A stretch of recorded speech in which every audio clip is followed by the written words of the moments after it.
So myself, Professor V.K. Gupta, I will teach you today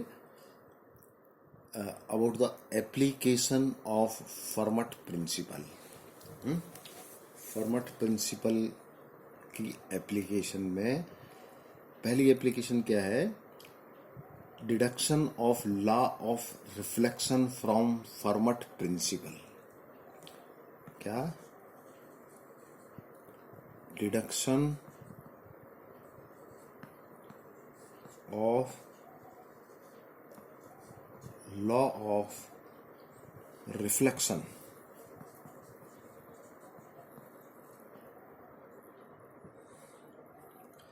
from Fermat principal.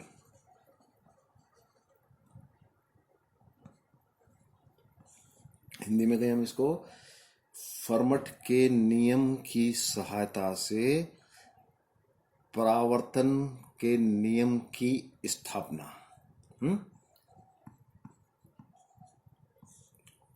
फर्मट के नियम या फर्मट का जो सिद्धांत है की सहायता,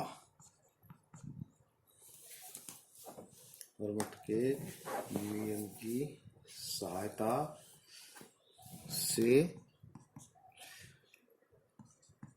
परावर्तन के नियम की स्थापना. तो हम क्या करेंगे? परावर्तन के नियम की स्थापना करेंगे हैं. और यूज कहाँ से करेंगे उसको? फर्मट का सिद्धांत या फर्मट का नियम. तो हम जानते हैं परावर्तन का नियम बेसिक नियम है. परावर्तन का नियम, ऑप्टिक्स का परावर्तन का नियम.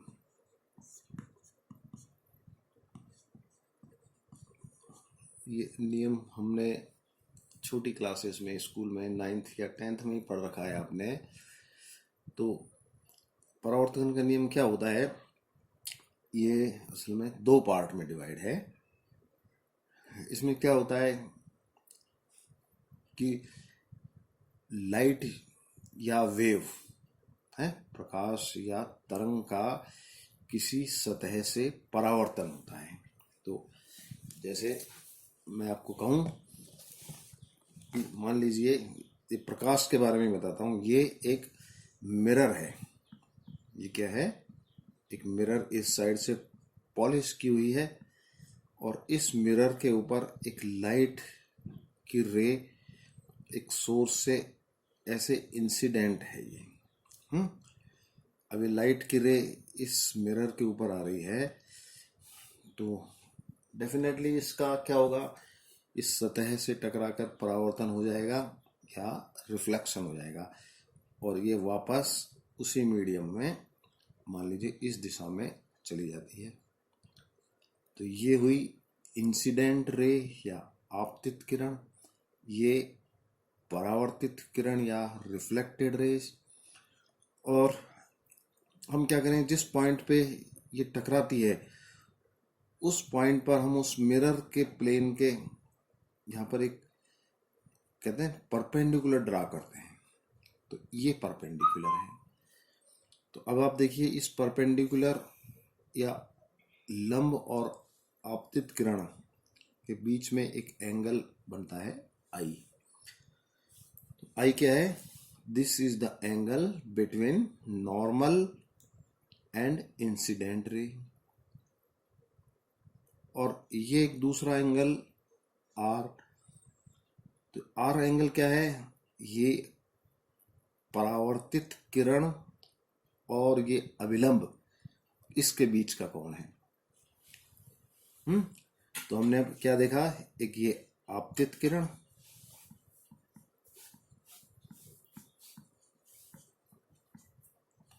और ये परावर्तित. कौन सी? परावर्तित किरण. और ये आपतन कोण आई और ये परावर्तन कोण. और ये अभिलंब या नॉर्मल। ये क्या है? अभिलंब या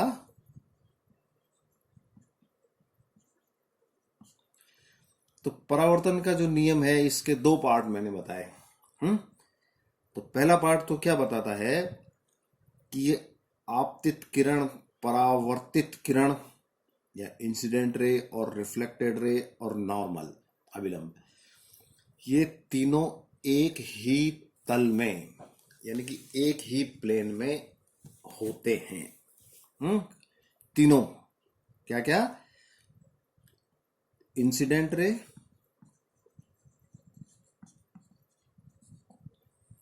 रिफ्लेक्टेड रे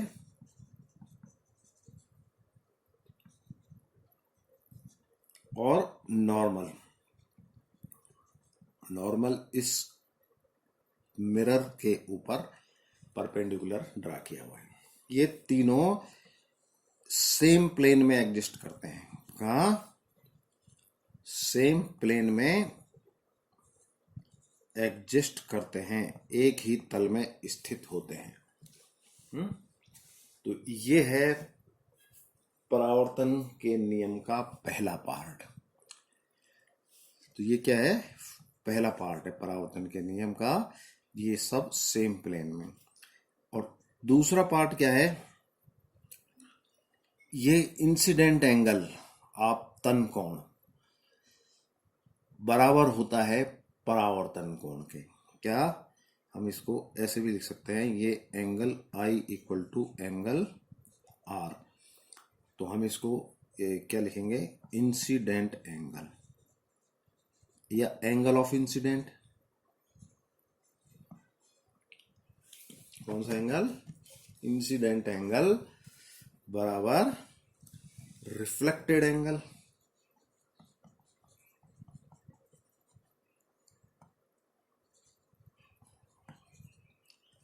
तो ये परावर्तन के नियम का दूसरा पार्ट है। ये बेसिक नियम है, हमने छोटी क्लासेस में इसको पढ़ा हुआ है। तो हमको क्या करना है? इस नियम की स्थापना कर ली है दोनों पार्ट्स की। और स्टार्टिंग कहां से करनी है? यूज क्या लेना है? फर्मट का प्रिंसिपल है।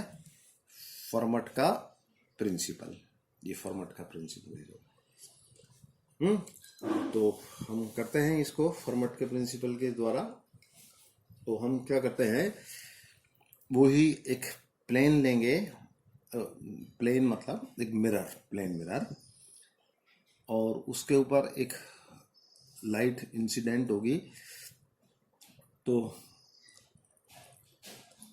मैं एक स्पेशल अरेंजमेंट इस तरह का मान लीजिए करता हूं। ये मान लीजिए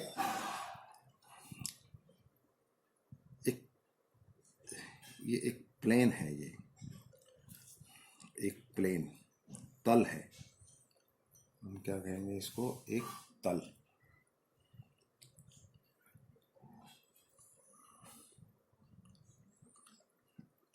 ये एक तल है हॉरिजेंटल।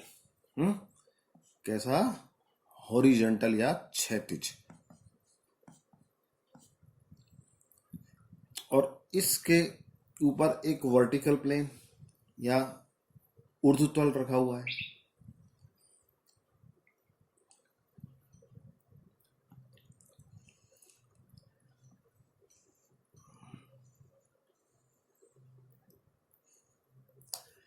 तो एक अरेंजमेंट हमने देखा, एक क्षैतिज तल और ये वर्टिकल।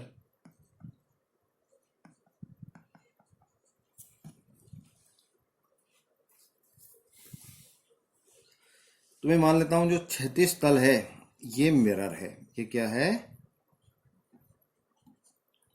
मिरर है, ये दर्पण है।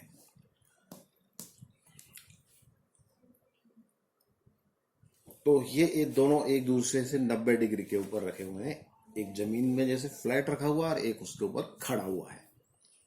एक खड़ा हुआ है और एक पड़ा हुआ है, हम ऐसा कह सकते हैं। तो अब हम ये मानते हैं कि एक पॉइंट P यहां ले लेते हैं इस वर्टिकल प्लेन में,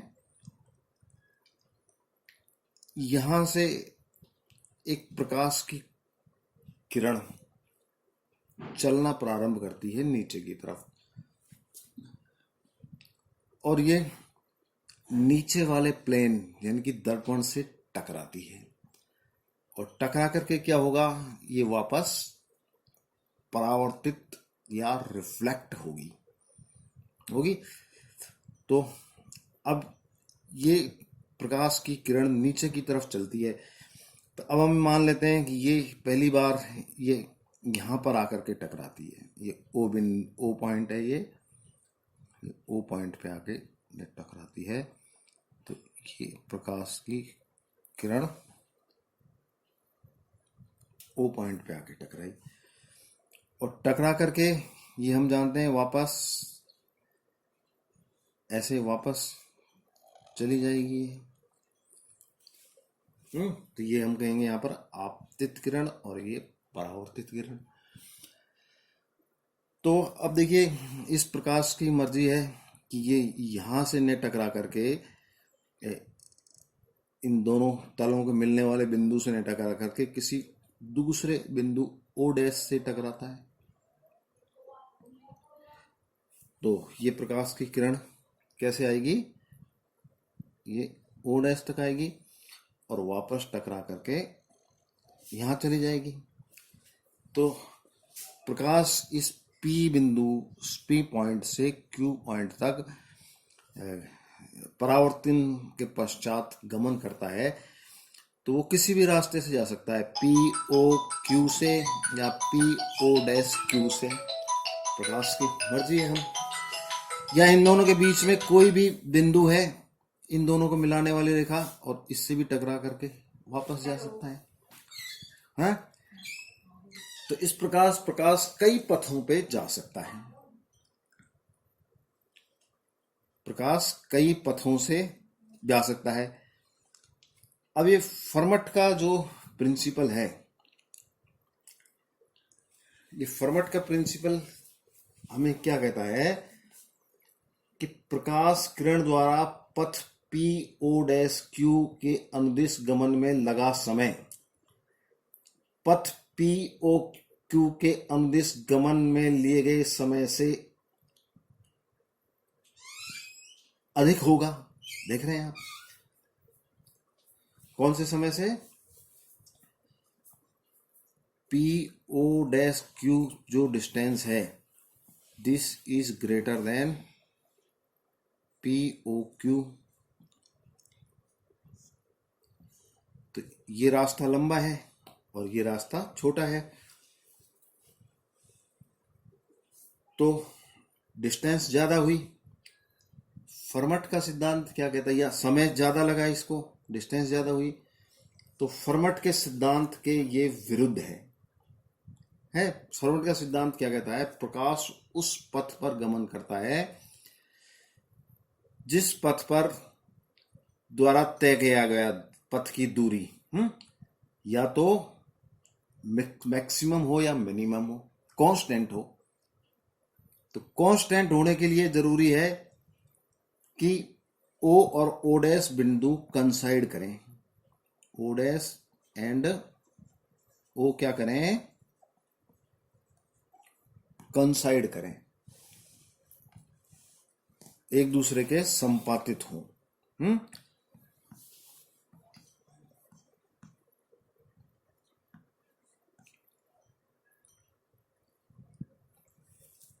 ठीक है, तो ओ ओ डैश एक दूसरे के से क्या होंगे, संपातित होंगे। अब ये संपातित होंगे तो क्या होगा, पी ओ और पी क्यू ये दोनों किरणें एक ही प्लेन में होनी चाहिए, है। तो पी ओ और पी क्यू एक ही प्लेन में होंगी, अतः पी ओ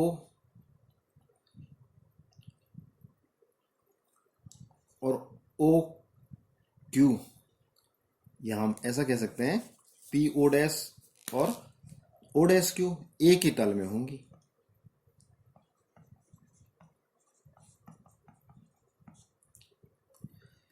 और ये तल कौन सा होगा, ये वर्टिकल प्लेन होगा, जो ये हमने बताया ना, वर्टिकल प्लेन, ये वाला प्लेन।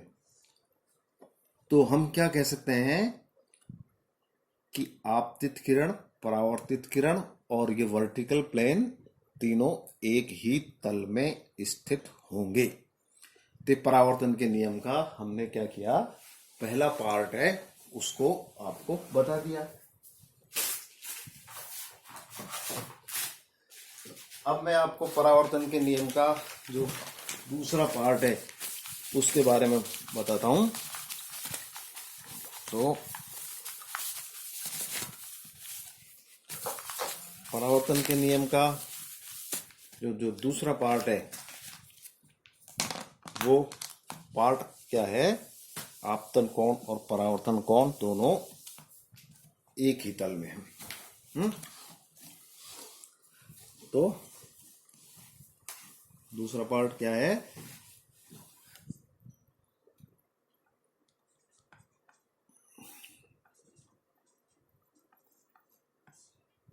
परावर्तन नियम का